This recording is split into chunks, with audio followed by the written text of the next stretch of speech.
এইখিনিতে আজি আমি সদৌ অসম আদিবাসী ছাত্ৰ সন্থা মই তিনিচুকীয়া জিলা সমিতিৰ সম্পাদক আৰু আমাৰ ইয়াত প্ৰায় বহুত মানুহ ইয়াত ৰাইজ উপস্থিত হৈছে যেহেতু ইয়াত স্পষ্টভাৱে এগ্ৰিমেণ্ট এটা দলিল এগ্ৰিমেণ্ট দেখুওৱা হৈছে শ্ৰী 7 তাঁতী অনাৰ অফ দ্যাট এইটো আমাৰ হোটেল এইটো মাটিৰ মালিক আৰু ইয়াত আছে গণেশ তালুকদাৰ তেখেতক ভাড়া দিয়া গণেশ তালুকদাৰ আপুনি ভাড়া দিছে হয় তো ইয়াত স্পষ্টভাৱে লিখা আছে 11 মাহৰ কাৰণে এগ্ৰিমেণ্ট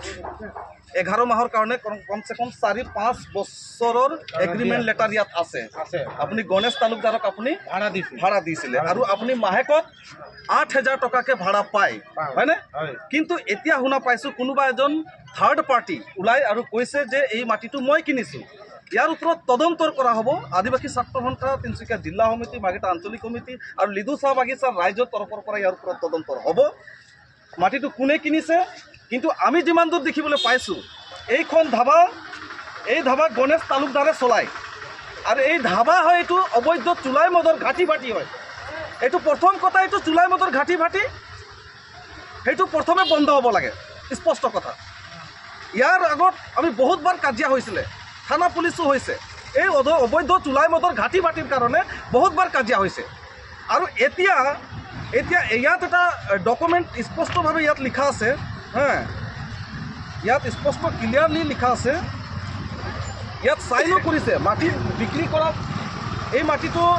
7 তাঁতীয়ে কিনা হৈছে কিনা বেচাৰ কাগজ পত্ৰও আছে ইয়াৰ ডকুমেণ্ট আছে আপোনাৰ হাতত দলিল আছে মই ডাইৰেক্ট অনাৰ পৰা লৈছোঁ হয় যোগেন্দ্ৰ বৰগোহাঁইৰ পৰা লৈছোঁ হয় যোগেন্দ্ৰ বৰগোহাঁইৰ পৰা আপুনি মাটিটো কিনিছোঁ গতিকে ইয়াৰ ওপৰত তদন্তৰ হ'ব কিন্তু প্ৰথম কথা স্পষ্ট আমি ক'ব খুজিছোঁ এইটো এটা অবৈধ চুলাই মদৰ ঘাটি ভাটি এটা মদৰ ঘাটিটো বন্ধ হ'ব লাগে প্ৰথম কথা এইটোতো হ'বই কিন্তু এতিয়া মাটিটোৰ ওপৰত আমি ইয়াত তদন্তৰ কৰি আছোঁ মাটিটো কোন থাৰ্ড পাৰ্টি কিনিছে ইয়াৰ ওপৰত আমি স্পষ্টভাৱে তদন্ত কৰিছোঁ স্পষ্ট কথা